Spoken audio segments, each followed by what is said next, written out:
नमस्कार। विज्ञान जगत कार्यक्रम में आपका स्वागत है।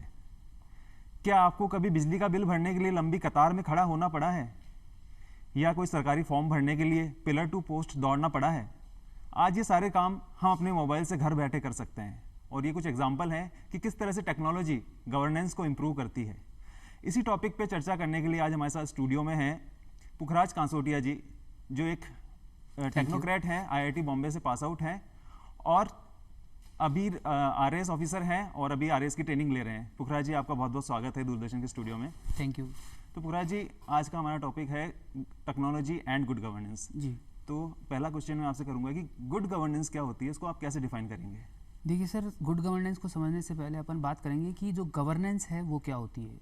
तो जो गवर्नेंस है, तो कोई भी गवर्नमेंट होती है वो एक डिसीजन लेती है और उस डिसीजन को जो जनता है उसके बीच में लागू करती है, तो इस पूरे प्रोसेस को गवर्नेंस कहते हैं जी। और जो गवर्नेंस है वो गुड कब होगी, जब जो सुविधाएं हैं जो कि सरकार दे रही है जनता को, वो एक वर्ल्ड बैंक है उसके प्रेसिडेंट रहे थे बारबर कॉर्नवेल। वो कहते थे कि यदि जो नागरिकों को दी जाने वाली सुविधाएं हैं वो इफ़ेक्टिव रहे, साथ में जो जुडिशरी है, जहाँ की न्याय व्यवस्था है, वो रिलायबल रहे और जो एडमिनिस्ट्रेशन है वो वहाँ का अकाउंटेबल रहे, तो ऐसी व्यवस्था को हम गुड गवर्नेंस कहेंगे।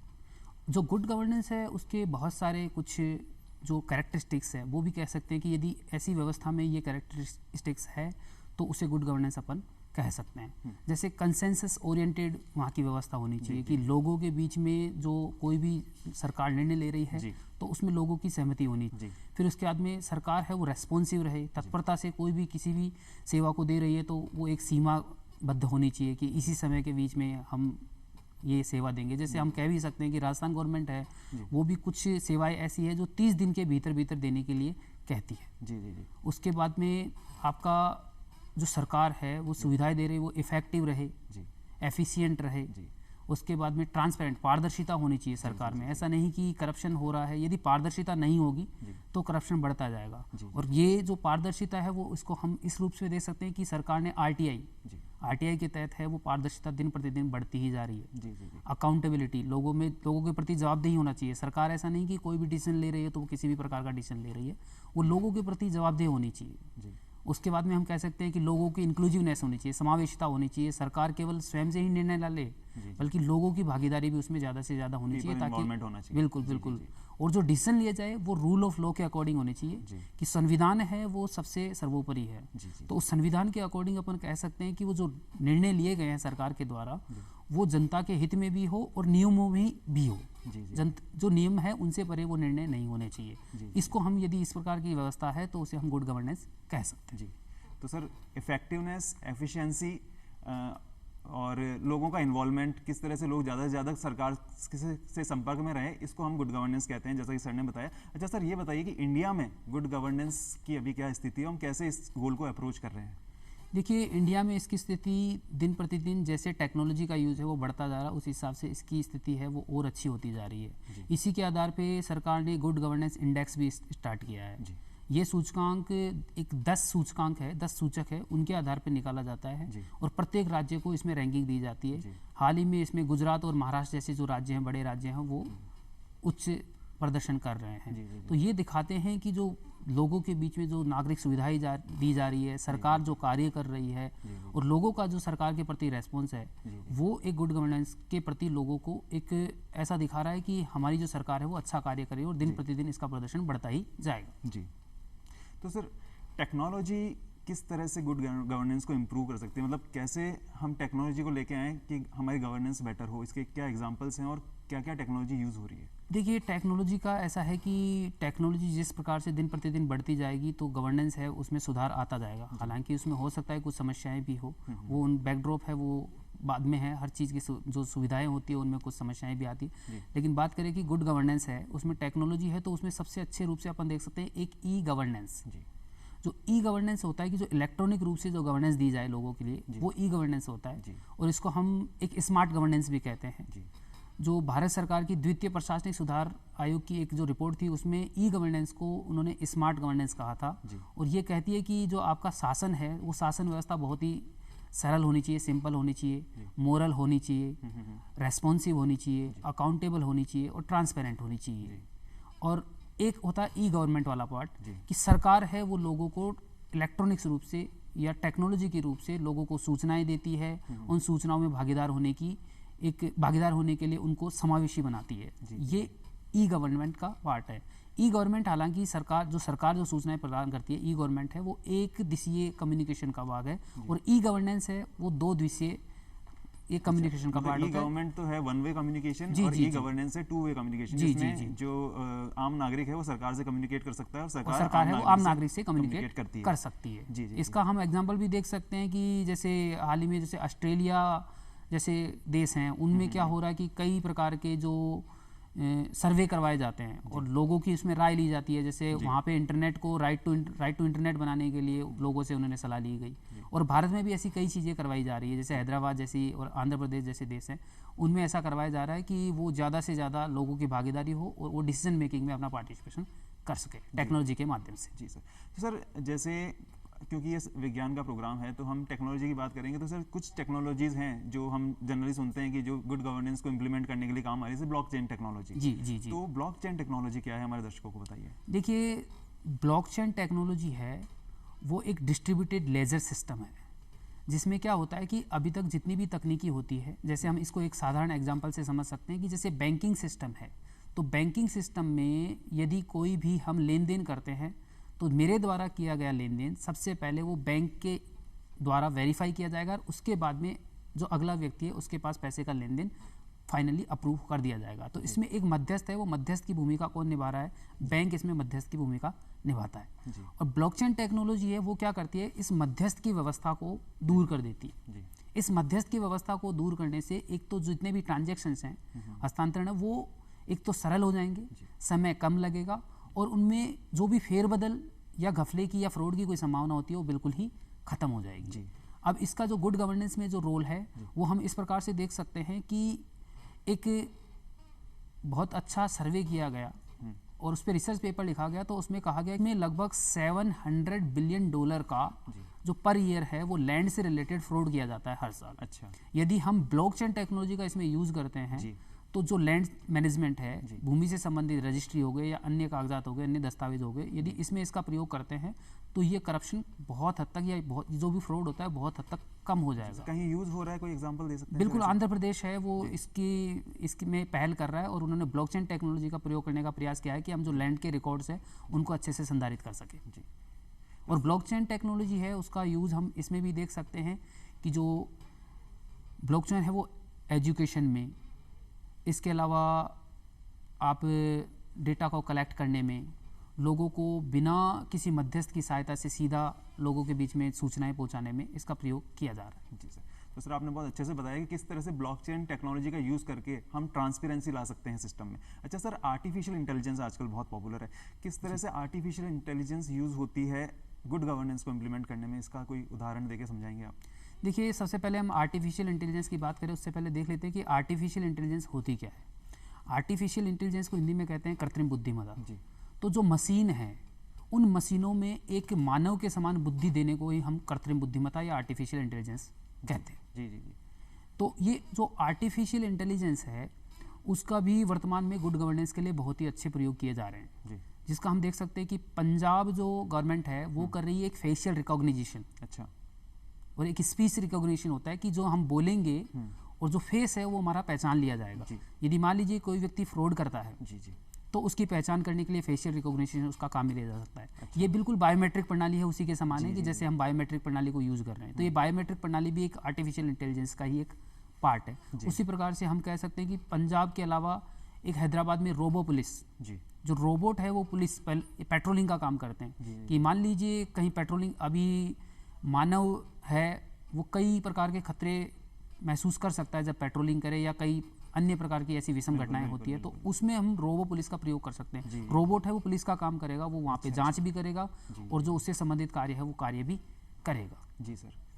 तो सर ये इतना सारा यूजर्स का जो डेटा है, व्यूअर, जैसे कि आपने बताया फेशियल रिकॉग्निशन होता है, बायोमेट्रिक डेटा इकट्ठा करते हैं, तो इतना सारा डेटा कैसे गवर्नमेंट मैनेज करती है? या बिग डेटा से संबंधित जो हम बातें सुनते हैं, बिग डेटा को थोड़ा समझाइए।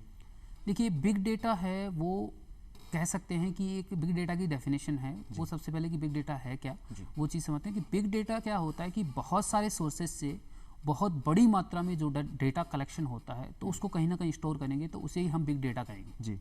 तो बिग डेटा है उसके माध्यम से क्या होता है कि अलग अलग सोर्सेज से जो अपने को डेटा प्राप्त होता है उसको हम कलेक्ट करते हैं, उस डेटा का एनालिसिस किया जाता है और उस डेटा को एनालिसिस करने के बाद में सरकार है वो कई प्रकार के डिसीजन ले सकती है। जैसे इसका सबसे सही एग्जांपल है वो हम कहेंगे कि अभी कोविड-19 के दौरान, पेंडेमिक के दौरान हुआ क्या था कि सभी सरकारों को, सभी देशों को बड़ी समस्याओं का सामना करना पड़ा। ऐसे समय में क्या हुआ, कई सरकारों ने बिग डेटा का प्रयोग किया और उस डेटा को एनालिसिस किया कि कोविड है वो कहाँ पे ज़्यादा फैल रहा है, कहाँ पे ज़्यादा फैल सकता है, तथा किस प्रकार से ये फैलता है। तो इस प्रकार ये जो डेटा था अपने पास उसका एनालिसिस करने के बाद में ही ऐसा काम किया गया और ये कोविड को नियंत्रित करने के लिए बहुत ही अच्छे से इसको प्रयोग में लिया गया। पर सर जैसे आधार है जी, इंडिया में 130 करोड़ की जनसंख्या है, उन सबका इतना बड़ा डेटा है, तो आधार का जो डेटा है उसको भी हम बिग डेटा का एग्जांपल की तरह देख सकते हैं। बिल्कुल, आधार है वो बिग डेटा और आर्टिफिशियल इंटेलिजेंस और हम कहें इन दोनों का ही एक कॉम्बिनेशन कहा जा सकता है। तो ये आधार है, आधार के द्वारा जितने भी अपने पास डेटा है उस डेटा का अच्छे से प्रयोग किया जा सकता है। ये एक नेशनल आईडी है आधार, जो टेक्नोलॉजी का एक गुड गवर्नेंस में देख सकते हैं कि आप इतना अच्छा प्रयोग है कि इस डेटा के आधार पे, जो आधार का डेटा है उसके आधार पे हम लैंड रिकॉर्ड संधारित कर रहे हैं। उसके अलावा जो नागरिकों को दी जाने वाली सुविधाएं हैं उनमें बहुत ही ज़्यादा सुधार हुए हैं। हम इसका सबसे सही एग्जाम्पल देख सकते हैं कि जो रसद विभाग है उसके आधार पे जब आधार कार्ड के द्वारा जब लोगों को इसमें सुविधाएं दी गई, अनाज दिया गया, तो उसमें जो करप्शन होता था, जो लीकेज होता था, उस लीकेज की समस्या को ऑलमोस्ट खत्म कर दिया गया। उसमें बायोमेट्रिक प्रणाली के आधार के द्वारा, बायोमेट्रिक प्रणाली में आधार को जोड़ा गया और उसके आधार पे जब लोगों को राशन की दिए जाने की व्यवस्था की गई तो उसमें जो लोगों का दोहरीकरण था, फर्जी राशन कार्ड थे, घोस्ट यूजर्स बोलते हैं इनको, बिल्कुल बिल्कुल, हाँ, घोस्ट राशन कार्ड थे, वो सब खत्म हो गए हैं और ये अभी वर्तमान व्यवस्था में बिल्कुल नील हो गए और लोग जो सरकार की पहुंच थी राशन व्यवस्था देने की तो वो बिल्कुल एक रूट लेवल तक पहुंची है। ये जो पहले जो एक आम आदमी होता था, बिल्कुल गरीब आदमी होता था, उसकी जो राशन व्यवस्था होती है, उसका राशन है वो एक बिल्कुल अमीर लोग या कह सकते हैं कि जो करप्ट लोग होते वो खा जाते थे, तो वो समस्या बिल्कुल ही समाप्त हो गई है। बिल्कुल बिल्कुल। तो ये बहुत अच्छा एग्जाम्पल हमारे एक्सपर्ट ने बताया कि किस तरह से टेक्नोलॉजी का यूज़ करके एक ट्रांसपेरेंसी लाई गई सिस्टम में और हमने गुड गवर्नेंस का एक गोल अचीव किया। अच्छा सर, ये बताइए कि इंटरनेट ऑफ थिंग्स, हम जनरली चर्चा में रहता है कि इंटरनेट ऑफ थिंग्स के थ्रू गवर्नेंस इंप्रूव हो रही है, कई विदेशों में भी हम ये अखबारों में पढ़ते हैं कि विदेशों में ऐसी चीज़ें इंप्लीमेंट हो रही, तो ये इंटरनेट ऑफ थिंग्स से कैसे, इंटरनेट ऑफ थिंग्स है क्या और कैसे उससे गवर्नेंस इंप्रूव होती है? देखिए, इंटरनेट ऑफ थिंग्स क्या होता है कि जितने भी अपने पास इलेक्ट्रॉनिक गैजेट्स हैं और उपकरण हैं, उन इलेक्ट्रॉनिक गैजेट्स और उपकरणों को हम क्या करते हैं कि किसी एक सेंट्रलाइज सिस्टम के द्वारा गवर्न करते हैं। जी, जैसे हम कहें कि अपने मोबाइल फ़ोन के द्वारा, जैसे हम अपना बैंक का काम भी कर रहे हैं, मोबाइल फ़ोन के द्वारा हम अपने जो जैसे घर की सुरक्षा है उसको भी यूज़ कर रहे हैं। मोबाइल फ़ोन के द्वारा हम अपने फ्रिज को भी ये कंट्रोल कर रहे हैं। तो और भी अन्य व्यवस्थाएं जो सारे मोबाइल फ़ोन के द्वारा कर रहे हैं, तो इसको हम कह सकते हैं कि मोबाइल फ़ोन के द्वारा एक इतने सारे गैजेट्स हैं वो चालित हो सकते हैं, स्वचालित हो सकते हैं, संचालित हो सकते हैं। तो इनको हम कहेंगे कि यही एक इंटरनेट ऑफ थिंग्स का एग्जाम्पल है। अब इंटरनेट ऑफ थिंग्स का हमने गवर्नेंस में यूज़ किया है तो हम इसका सबसे सही एग्जाम्पल देख सकते हैं स्मार्ट सिटीज़। देखिए, जब से गवर्नमेंट आई है तो गवर्नमेंट ने स्मार्ट सिटीज़ के लिए काम करना स्टार्ट किया है और स्मार्ट सिटीज़ के लिए पानी हो गया, ट्रांसपोर्टेशन हो गया, सीवरेज सिस्टम हो गया, प्रदूषण हो गया, ट्रैफिक की व्यवस्था हो गई, तो ये सारी जो लैंड है उसका मैनेजमेंट हो गया, ये सारी व्यवस्थाएं हैं उनको अपने को कंट्रोल करना है। और ये सारी व्यवस्थाएं तभी हम कंट्रोल कर पाएंगे, तभी मैनेज कर पाएंगे जब अपने पास इनके लिए डेटा रहे और साथ में ही इतने सारे इलेक्ट्रॉनिक जो गैजेट्स हैं, इतनी सारी व्यवस्थाएं हैं, उनको हम एक जगह से कंट्रोल कर पाए। जैसे हम कह सकते हैं कि कहीं किसी शहर में एक जगह ट्रैफिक ज़्यादा है और दूसरी जगह फिर ट्रैफिक कम है, तो हम उस सिस्टम के द्वारा, इंटरनेट ऑफ थिंग्स के द्वारा उन दोनों व्यवस्थाओं को मैनेज कर सकते हैं कि यहाँ पे ज़्यादा ध्यान देने की आवश्यकता है, यहाँ पे कम ध्यान देने की आवश्यकता है।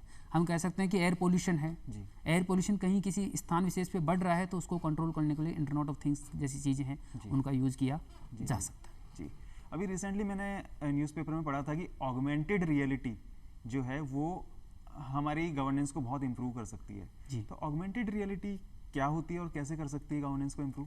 देखिए, ऑगमेंटेड रियलिटी है उसका एक साधारण भाषा में अर्थ समझे तो उसका अर्थ है कि जो वास्तविक अपने पास एक वो है वास्तविक वातावरण है, उस पे यदि एक कृत्रिम या आभासी वातावरण उसको उड़ा दे जी जी जी तो उसे हम कहेंगे एक ऑगमेंटेड रियलिटी। इसका सबसे सही एग्जांपल अपन समझ सकते हैं कि ये एक अपना जो जिस स्थान पे अपन कहीं बैठे रहते हैं या कोई कमरा होता है, जी जी जी वो कमरा बिल्कुल खाली है। जी अब उस कमरे को उसमें रंग रोगन करने के बाद में, उसमें डिजाइनिंग करने के बाद में, उसमें कई सामान रखने के बाद में वो कमरा कैसा दिखेगा अपने को नहीं पता। जी। लेकिन यदि ऑगमेंटेड रियलिटी है तो उस ऑगमेंटेड रियलिटी के सहारे हम समझ सकते हैं कि उस वास्तविक वातावरण पे कृत्रिम चीज़ें हैं उनको हम क्या करेंगे, रख देंगे। जी। मतलब 3D चीज़ों को अपन रख देंगे और जी। समझ सकते हैं, आसानी से देख सकते हैं कि वो कैसा कमरा दिखेगा। जी। तो यही एक ऑगमेंटेड रियलिटी होती है। अब बात करें इसका गवर्नेंस में कैसे यूज़ है, तो गवर्नेंस में ऐसा यूज़ है कि बहुत सारे गवर्नमेंट के द्वारा प्रोजेक्ट्स बनाए जाते हैं। जी जैसे बड़े बड़े पुल हो गए, जी नदियों के सहारे जैसे नहरें हो गई, जी जी उसके साथ में हम अपन कह सकते हैं कि बड़ी बड़ी सड़कें हो गई, जी हाईवेज हो गए। जी ठीक है, तो इन चीज़ों को 3D के साथ में देख सकते हैं और क्या ये जो प्रोजेक्ट होते हैं वो करने योग्य हैं या नहीं करने योग्य हैं। जैसे मेट्रो Feasibility। प्लान हो गए, हाँ, उनकी फिजिबिलिटी क्या जी, है, जी, जी, क्या किया जा सकता है क्या, तो वो ऑगमेंटेड रियलिटी है, उनके द्वारा किया जा सकता है। इसके और एग्जांपल अपन कहे कि जैसे डिजास्टर मैनेजमेंट, जी तो किसी में ऐसी जगह पे डिजास्टर मैनेजमेंट का अपन एक वातावरण तैयार कर सकते हैं कि यहाँ पे डिजास्टर हो गया है, कहीं समस्या क्रिएट हो गई है, तो वहाँ पे लोगों को कैसे बचाया जाए और कैसे उस समस्या से निजात पाया जा सकता है, ऐसे वातावरण क्रिएट किए जा सकते हैं। तो सर ये क्या इतना रियल होता है कि इनसे, जैसे आपने एक ब्रिज को डिज़ाइन करना है, क्या एक ऑगमेंटेड रियलिटी इतना रियल होती है कि वो आपको बता देगी कि यहाँ पे ये इश्यूज आ सकते हैं या ब्रिज डिज़ाइन करने में, या ये डिफेक्ट्स आ सकते हैं, या ये हमें इम्प्रूव करना है? क्या ये इतनी एफिशिएंट होती है? बिल्कुल ऑगमेंटेड रियलिटी है। उसके साथ में अपन कहे आर्टिफिशियल इंटेलिजेंस को अपन जोड़ देंगे। जी। जो मशीनें हैं वो स्वयं बुद्धिमान हो जाएगी, तो वो सारी जो जितने भी सिचुएशंस है उनको क्रिएट कर लेगी। अपन कह सकते हैं कि वो स्वयं से ऐसा माहौल क्रिएट कर लेती है कि अपने को प्रशिक्षण तक दे सकती है कि ऐसी समस्या आती है तो हम क्या क्या कर सकते हैं, क्या क्या नहीं कर सकते। जी जी जी तो हमने देखा कि टेक्नोलॉजी कितनी इम्पॉर्टेंट है हमारे देश के लिए और किस तरह से हम हमारी लाइफ को बेटर बना सकते हैं। गवर्नमेंट्स हमारी लाइफ को बेटर बनाने के लिए लगी हुई है टेक्नोलॉजी का यूज़ करके। अच्छा सर, एक इम्पॉर्टेंट टॉपिक है क्लाउड कंप्यूटिंग। जी। क्लाउड कंप्यूटिंग ऑलरेडी गवर्नमेंट बहुत अच्छे स्तर पर यूज़ कर रही है गवर्नेंस को इम्प्रूव करने के लिए। तो इसके कुछ एग्जांपल्स देके आप हमारे दर्शकों को बता सकते हैं क्लाउड कंप्यूटिंग क्या है और कैसे हमारी लाइफ्स बेटर हो रही है क्लाउड कंप्यूटिंग के हेल्प से?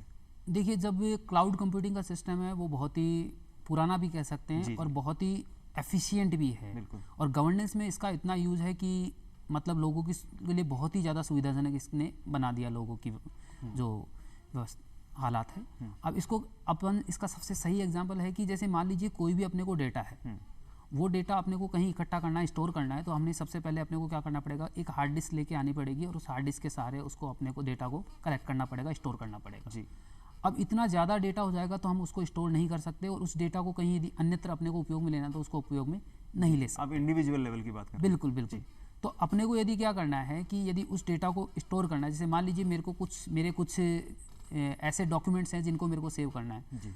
तो मैं जैसे सरकार ने एक ऐप भी बनाया था, डिजी लॉकर नाम से है, तो उस डिजी लॉकर में मैं मेरे जितने भी आइडेंटिटी कार्ड है या जितने भी डॉक्यूमेंट्स हैं यदि उनको वहाँ सेव करता हूँ तो मैं उनको कहीं पे भी जाके एक्सेस कर सकता हूँ। क्लाउड कंप्यूटिंग यही है कि एक क्लाउड होता है, साइबर क्लाउड होता है, वहाँ पे आपके जितने भी डॉक्यूमेंट्स हैं, जितने भी आपके डेटा है, वो सारा का सारा वहाँ पे सेव रहेगा और उसका प्रयोग आप कहीं पे भी किसी भी स्थान पे कर सकते हो।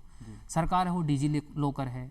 जैसे आप कह सकते हो इसमें कि बहुत सारी सुविधाएं हैं जो इसके माध्यम से सरकार दे रही है। इसके लिए अपन और कह सकते हैं SSOID है, उसमें भी अपना डेटा काफ़ी सारा रहता है, जो राजस्थान सरकार की SSOID वाला है, उसमें SSOID के थ्रू ही आप बहुत सारे एप्लीकेशन हैं उनका प्रयोग कर सकते हो, जिसका उपयोग सरकार भी करती है, सरकार के अलावा सरकार के कर्मचारी भी करते हैं और एक आम नागरिक है वो भी करते हैं। इसी का एक प्रयोग कह सकते हैं कि जैसे पुराने समय में जो ऑफलाइन फॉर्म फिल किए जाते थे एग्जाम्स के, वो ऑफलाइन फॉर्म से आज ऑनलाइन फिल किए जाते हैं। बिल्कुल। तो सरकार है वो इलेक्ट्रॉनिक रूप से अपने को नागरिकों को क्या कर रही है, लोगों को सेवा भी दे रही है और वो लोग है वो अपने घर बैठे किसी भी स्थान विशेष से बहुत कम समय में उस सेवा का उपभोग करते हुए वो डेटा है अपना सरकार के पास भी पहुंचा रहे हैं। बिल्कुल, लाइफ बहुत ईजी हो गई है टेक्नोलॉजी के साथ। बिल्कुल बिल्कुल। तो हमारी लाइफ इंप्रूव हो रही है टेक्नोलॉजी के साथ। सर, और क्या ऐसे टेक्नोलॉजिकल टूल्स हैं जो गवर्नमेंट यूज़ करती है गवर्नेंस को इम्प्रूव करने के लिए, इंडिया में या दुनिया भर में?